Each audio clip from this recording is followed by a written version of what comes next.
அடுத்ததாக நம்ம இன்னைக்கு பார்க்க போற ராசி என்னன்னா ரிஷப ராசிக்காரங்க. ரிஷப ராசிக்காரங்க பேசிக்கலி சொல்லிட்டு அவங்கள பத்தி சொல்லிக்கிட்டே போகலாம். அவங்களோட சின்னம் என்னன்னா காளை.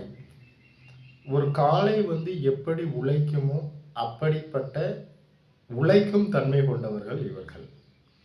இவங்க மனசுல என்ன நினைச்சுக்கிட்டு இருப்பாங்கன்னா, இவங்க நினைச்சதெல்லாம் ஒரு சிலது நடக்கும். ஆனா நடந்ததுக்கப்புறம் அவங்களே யோசிப்பாங்க, இதையெல்லாம் நம்ம நினச்சோம். ஒரு வேலைக்கு போகணும்னு நினைப்பாங்க, போயிடுவாங்க. ஏன்னா அதுக்கான கடின முயற்சிகளை எடுக்கக்கூடிய அத்தனை இதுவும் படைத்தவர்கள். ஒரு காலை எப்படி உழைக்கணும் நீங்கள் சொல்லுங்கள், அதே மாதிரி தான் அவங்க இருப்பாங்க. ஆனால் அந்த வேலைக்கு போனதுக்கப்புறம் அவங்களுக்கு அதை பிடிக்காது. அதே மாதிரி தான் எல்லா செயல்களும். அவர்கள் ஒன்று நினைத்து கொண்டிருப்பார்கள், கடவுள் ஒன்று நினைத்து கொண்டிருப்பார். நல்ல முன்னேற்றம் இருக்கும், செல்ஃப் டெவலப்மெண்ட் இருப்பாங்க. அழகு சாதன பொருட்கள் யூஸ் பண்ணணும்னு சொல்லி நினைப்பாங்க, நல்லா ட்ரெஸ் பண்ணணும்னு நினைப்பாங்க. ஆனால் ஏதோ ஒரு குறைகள் அவர்கள் மனதில் இருந்து கொண்டே தான் இருக்கிறது. அது அவங்க ஃப்யூச்சரை பற்றியாக இருக்கலாம். படிச்சுக்கிட்டு இருக்கிற பையனுக்கு தோணும் இன்னும் மார்க் காணலைன்ட்டு. ஒர்க் பண்ணிக்கிட்டு இருக்கிறவருக்கு தோணும் இந்த வேலை சரிப்படலையே, நம்ம வேறு வேலை பார்க்கணுன்ட்டு. வேறு வேலைக்கு போனாலும் அவங்களுக்கு எப்படி இருக்கும்னா, இதை சிந்தனைகள் மாறிக்கொண்டே தான் இருக்கும். அவர்கள் எப்படின்னா அவங்க எண்ணம் அப்படியே மைண்ட்லேயே கால்குலேட் பண்ணிடுவாங்க. இது இப்படி இருக்கும், ஃப்யூச்சர் கொஞ்சம் ப்ரிடிக்ட் பண்ணி தான் பண்ணுவாங்க.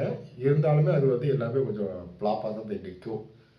இதுதான் இவங்களுடைய குணாதிசயங்கள். அதே மாதிரி இந்த ரிஷபத்தில் உள்ளவங்க எப்படின்னா, உணவுகளை விரும்புவாங்க. நல்லா புது புது டேஸ்டான உணவுகளை செய்கிறதுக்கும் பிடிக்கும். நல்ல உணவுகளை விரும்பி சாப்பிட்றதுக்கும் இவங்க ரொம்ப ஆசைப்படுவாங்க. அது மட்டும் இல்லாமல் இவங்க பல பேர்கிட்ட டிசிஷன்களை கேட்பாங்க. ஆனால் அவங்களுக்கு என்ன தோணுதோ அதுதான் அவங்க செஞ்சுட்டு போயிட்டே இருப்பாங்க. இப்போ டக்குன்னு ஒரு முடிவு எடுப்பாங்க, வேலை பார்த்துக்கிட்டே இருப்பாங்க. டக்குன்னு ஏதாட்டு சொல்லியிருப்பாங்க யாராட்டு, உடனே இவங்க என்ன செஞ்சுருவாங்கன்னா பின் விளைவுகளெல்லாம் பற்றி யோசிக்க மாட்டாங்க. உடனே ஒரு பேப்பரை போட்டுருவாங்க, போட்டுட்டு போய் வேறு ஜாபை தேடிக்கலாம் அப்படின்ட்டுருவாங்க. புதிய முயற்சிகள்லாம் எடுப்பாங்க. அது பல தடங்கல்களுக்கு பிறகு தான் இவங்களுக்கு ஒரு பெரிய முன்னேற்றத்தை கொடுக்கும்.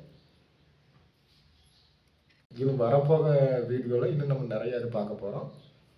அடுத்த வீடியோவில் உங்களை மீண்டும் சந்திக்கிறேன்.